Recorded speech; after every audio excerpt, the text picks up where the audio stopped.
Okay, so we hope you are all recharged after the lunch break. And now, as you can see, we changed the format a little bit. So we're going to have a round table about how are we going to scale human potential, of course. So we are with 4 guests, and I'm kindly ask you guys to introduce yourself to the audience, please. Hi, everybody. I'm Stefano, and I'm partner at Imola Informatica, and I deal with IT strategy and enterprise architecture. So I will have a technical point of view on this conversation. Hi, everyone. Simone Pancaldi at Lashan. I'm partner manager for Southern Europe, so I'm working with partner and customer in Italy, Malta, Greece, and Cyprus, and trying to adopt our mission that unleash the potential of every team. Okay, I go. I'm Roberto Carnicelli, co-founder and CEO of Veolian. Maybe compared to the other companies, it's better to have a brief introduction of what we do. We are a startup, and we predict natural catastrophe. So we use satellite data and artificial intelligence to predict flood, drought, wildfire in the European continent. And what about today? We safe? Safe. Great. Very safe. Thank you. Hello, everybody. I'm Boris from Frog. I'm a senior interaction designer, and I work mostly on healthcare projects in the last 2 years, mostly. And I'm here to bring a design perspective to the conversation. Okay, so a brief introduction about our panel today. So due to the rise of more and more new technologies, we are facing a digital revolution. So in this roundtable, we will reflect on the questions that every digital professional must address to not miss out on this new wave. So we will discuss how to scale human potential in the face of these changes. So yeah, we have the first question for Stefano. Yes, I'm ready. Simplification and innovation have been 2 of the main drivers that allowed companies to remain competitive in the past few years. In the current context, do you feel that these 2 forces are still what determine a company's competitiveness, or there's something new to add or something old that needs to be replaced? As I previously said, I bring an IT and technical point of view on this question. And I must say that I work in hell in my life. I mean, I work in finance and with large ITs in banking, and it's a kind of a mess because there are a lot of layered architecture, legacy architecture.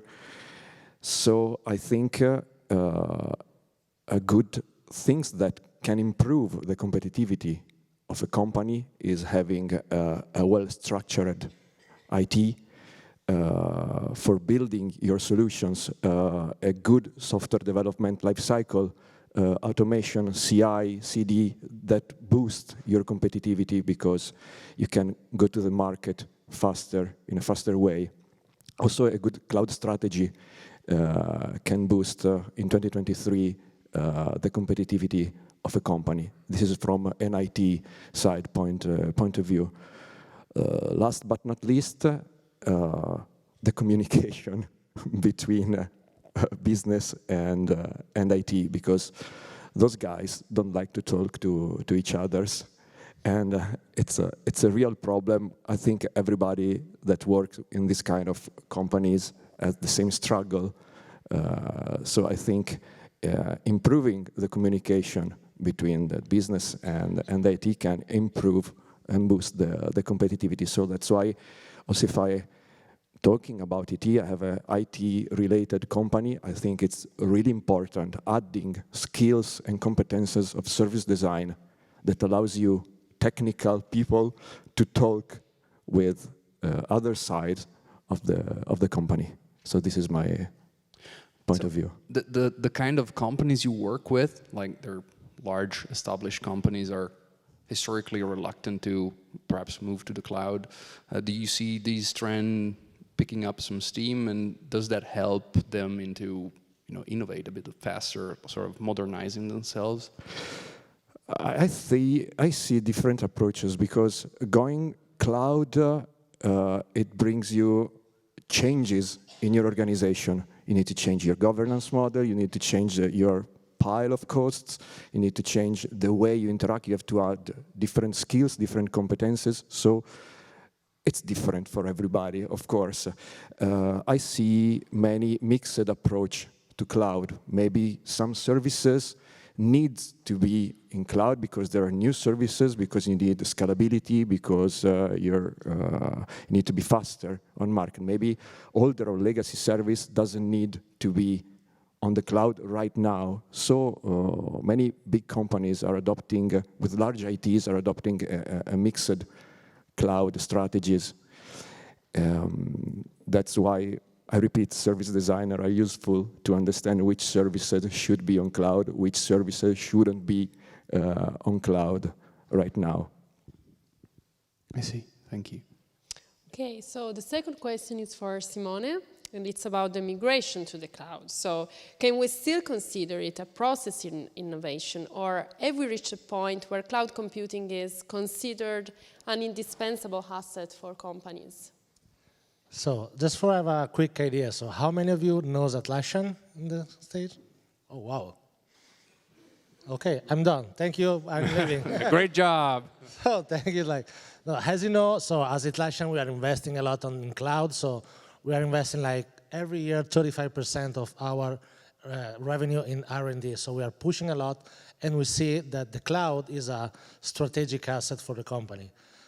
We came from a whole legacy model, with the server licenses, with the on-premise, where the customer can do whatever they want in the source code. And now we are shifting, we're pushing a lot for shift on the cloud. This for us is an opportunity, not only for have in the super hyperscaling world that you can scale up easily your tools, but also for re-evaluate and then just redesign the process that you have implemented on our tools. This is the main important part, because it's even if the processes are 3 years, 4 years old, now is the time for put an eyes, okay, maybe we can do better because the technology is evolving, the processes are evolving, we are adding a lot of functionalities, and then what we see, let's just give you some numbers, 95% of the customers start from the cloud.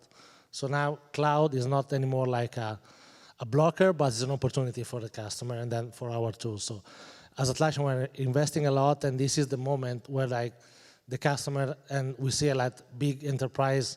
So our top customer, they have 100,000, 180,000 users on cloud. So it's not a blocker. So the cloud give the possibility to scale up, and then as you know, Atlassian and Jira and Confluence, more people you are involved, and more silos are you able to break. So this is always to bring collaboration in the company and to allow everyone to work together and interact and then give more value to the company.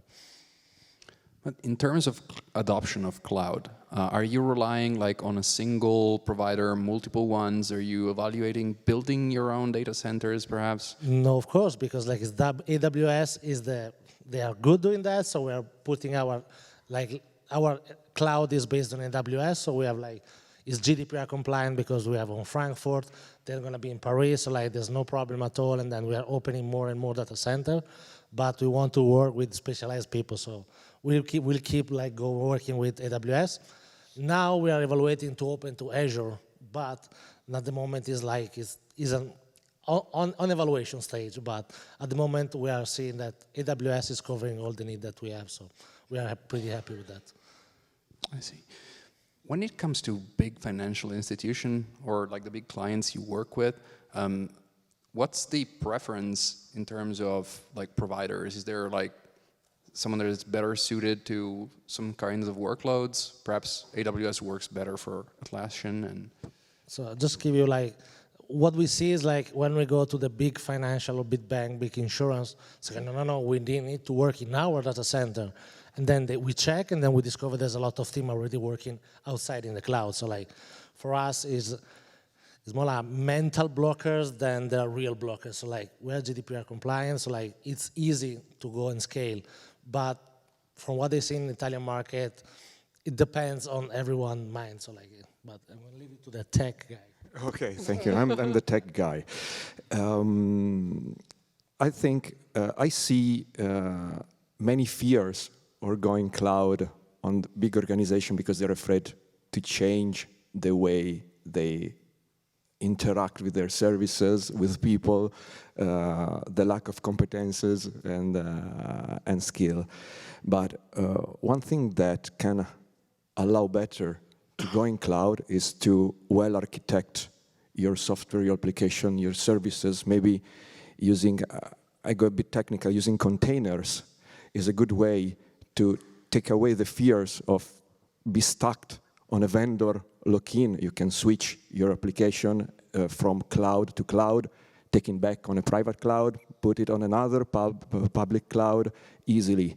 So if you well architect your solution, I think you shouldn't have this kind of fear. I see. I have to say Kubernetes. It's in the contract. Okay, Kubernetes, It's not the right Docker. conference, maybe. Kubernetes, people. Okay. So let's move to the other side of the fence. So let's talk about all the new stuff that impacted human-machine interactions. In the past few years, we've seen the rise of mixed reality, no-code development, large language models, augmented reality, and whatnot.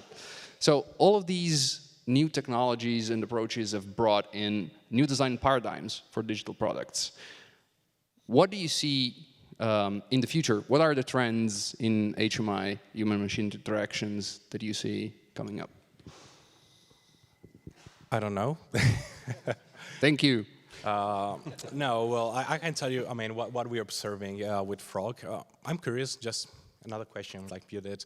How many of you know Frog Design Studio? Okay, quite a lot. Good, yeah. Good result. I mean, less than Atlassian, but it's still a good result. Working on it. But yeah, anyway, I mean, I see two big waves, basically. There is still the wave from the 2010, 2011. So all the interaction, all the human interaction design, basically we do every day. So I'm talking about designing for screens, designing for mobile application, for softwares, for websites. That's still 99% of what we do today. Even if we talk about envisioning, innovation, whatever, 99% of our job is still designing for screens. And it's not going to die, not at all. If I think to healthcare especially, we're still doing something that a lot of companies, they did 15 years ago. I'm talking about digitalization. If you think about hospitals, they use a lot of paper. So we are starting today to do all the transitioning from paper to digital. And with their timings, they are super slow.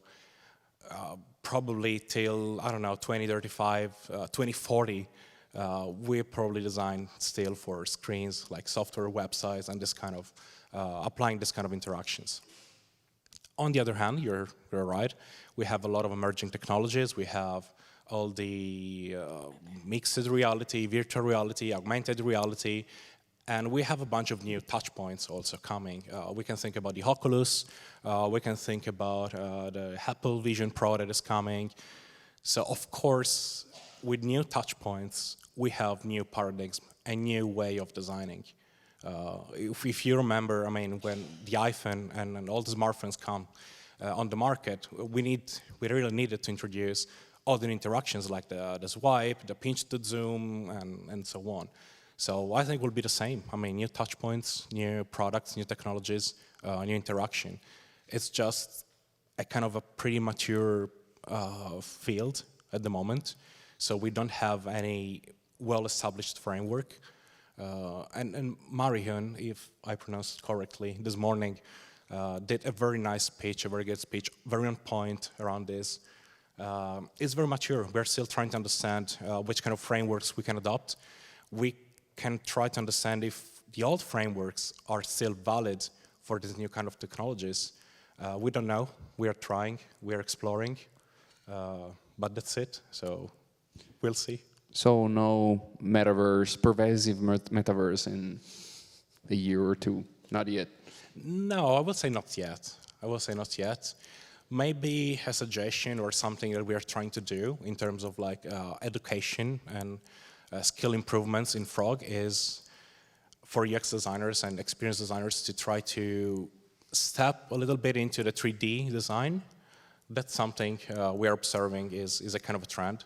So understand how it works, the 3D, the spatial design, design for something that is not, again, on screen. That could be helpful for the next years, definitely. Yeah, perhaps it's hard to beat the practicality of a screen, after all. What do you mean? Like a Vision Pro is, or any kind of goggles are still very practical. Sure. Yeah, no, of course, that kind of a maturity. I mean, when I talk about the maturity in terms of frameworks and everything, it's because also the technology and the devices are kind of immature. So they definitely is a tech-driven process, in my opinion. It is not, at the moment, a design-driven process. So we have the technology, we have the touch points, we have the hardware and the devices. Then the design comes and try to fit into, this mess. But maybe in the future we're going to have some like design-driven or design framework to drive and facilitate this kind of transition. And sorry, Boris, what about your daily routine? Do you feel that in the last few months something has changed due to AI or some other technological announcements? Yeah, definitely. I still do a lot of meetings, so if we talk about daily routine. But in terms of technologies, yeah. I mean, again, talking about healthcare, on one hand, we're trying to digitalize everything and to try, to accelerate a little bit this kind of digitalization. But on the other hand, we're also trying to apply some AI technologies. So, for example, for our client that I cannot say who is. Of course. But anyways, is a big but we can guess. Player. So you can try to. I mean, they work at the vaccine, by the way. Is a little hint. We're trying to introduce AI technologies in order to identify, when we talk about medical devices given to patients, patterns. And for example, we have this medical device is a portable ECG device, so to monitor the heart rate and everything. And we're trying to apply AI in order to monitor in real time what's happening with the heart rate of the patient, identify patterns or like fibrillation, atrial, whatever. I'm sorry, I'm not a physician. But yeah, I mean, AI applied to medical devices in order to help the physicians to help the patients. So it's a kind of an enabler at the moment. So talking about AI, Roberto, I'm really interested in the approach of your company about that, actually, since your mission is somehow very related to this kind of topic too. So since they did it, I'm going to do it. Who knew Aeolian before? See, I win. I'm kidding. Okay, so how do we apply AI? So we are in a very specific niche of the market, right? So what we do is how can we extract some information from satellite observation, and this means images, but also sensors and so on, that actually can tell us something about climate events. So the idea behind our application, and then I'm going a little bit in deep on how do we use AI, but just to give a little bit of a context to people so they can understand, we hear the news, right? There are a lot of climate events happening, floods that happened actually in Emilia-Romagna a few months ago. It was quite disruptive. Now, those kind of events do not follow anymore a statistical pattern. So the problem of those events is that historical data cannot tell us what is going to happen in the future or what is likely to happen in the future. And this is a big problem because the more the climate is unpredictable, the more damages it creates, economic damages, but also human, of course. So our mission was, how can we make those events more predictable? That help corporations, financial institutions, and people to invest money and make them safer from those events before those events happens. So starting from this perspective, so historical data are not enough, we need new way of predicting those events. We started to explore Earth observation, so satellite observation, and artificial intelligence. So how do we apply it? Actually, it's quite simple, the concept behind, of course, the realization, but the concept is quite simple. The idea is, instead of looking what happened in the past, let's see what caused the events, right? So let's move from a projection to a cause-effect relation. So our AI solution tried to extrapolate from past events the factor that were there in the environment before the events happen. And these are many. I'm going to give you some examples just to understand the concept. For flood, we know that if there is a river very close by, if the land is at a certain elevation, if there was a vegetation, how the land was used, there was an agricultural field, there was a residential house or whatever, all these factors affect the behavior of water, right? Because when water comes out of a river, let's imagine a river in flood, now the water comes out, and of course, it moves, right? It will move depending on how the land will be able to absorb this water or not, or there are going to be some obstacles for the water and so on. Now, all this behavior can be extrapolated from satellite observation. So we know how the land was used, we know the humidity of the land, we know the moisture, we know a lot of information that then what we do is we project it in the future. So we try to understand this pattern. Then we look at what is happening right now in any single point in the continent. Right now we have a resolution of 30 meters and 30 meters. So this means that every 30 meters we do a new assessment for all the continent. Now we observe this data and we project what is our estimate, the likelihood, of course, first, the intensity, so how strong will the event be with that likelihood, and the impact, so the damages that they will create using AI. So the AI is just analyzing all those data, find the patterns, extrapolate those patterns, and then apply to real-time, almost real-time data to see what is likely to happen in the next 12 months. And this is what we do. That's pretty cool. I'm a big fan. I have to admit it. So that kind of predictions, the kind of information is used to inform mostly insurances, like risk, more than prevention, risk, like repaying for damage. Yeah, so the application are multiple. So insurance is for sure one of the big. We have three main industries right now, and then there are many others that we're not tackling right now just because we're not enough people. But so now we're tackling insurance, banks, and infrastructure company. So let's see the three applications. For insurances, of course, is to understand the risk. So what happened? People say, "Oh, but then you are the bad guy." All right, because you give this data to insurances, yeah, so you're the bad guy, because then they're going to make you pay a bigger premium, but then this is not how it works. So how does an insurance premium works is, I am buying your risk. The more I know about your risk, the more I can actually know if the price I'm paying is right or wrong, right? So if I don't know what's your risk, or I know that my margin of error on this estimation is very high, then what do? I'm going to make you pay more, because there is the risk plus the uncertainty that I have on those risks. So the more we are able to reduce this uncertainty, the more the insurance company are able to know if the risk they are paying is good or not, and make you pay the right price to be competitive on the market, and make you the best price for the risk you are receiving. So insurance is a big, of course, application for us. The second is banking, and this is more a regulatory driver, because European banks will need to assess credit risk on their portfolio in 2025. And then infrastructure. So let's imagine, I don't know, Trenitalia or Autostrade or Enel or Eni and so on. They have a big infrastructure. They have to make a decision on where to build, and of course make investment on where to reinforce the infrastructure to allow continuity of the service. So of course, I mean, we know that the most recent Ponte Morandi, for example, was a big example, right, of an infrastructure not well maintained. The risk of flood was quite high. This was a flash flood, so flood caused by rain. But in that case, an assessment could potentially, of course, then the decision is to the people that decide how to use those data, right? We just provide the data. But so the applications are multiple, and then of course there's the public, protezione civile, public service, ESG assessment. So the applications are very, very, very wide. So Awesome. I think we have time for just one question from the audience, if there's any. Okay. She's coming.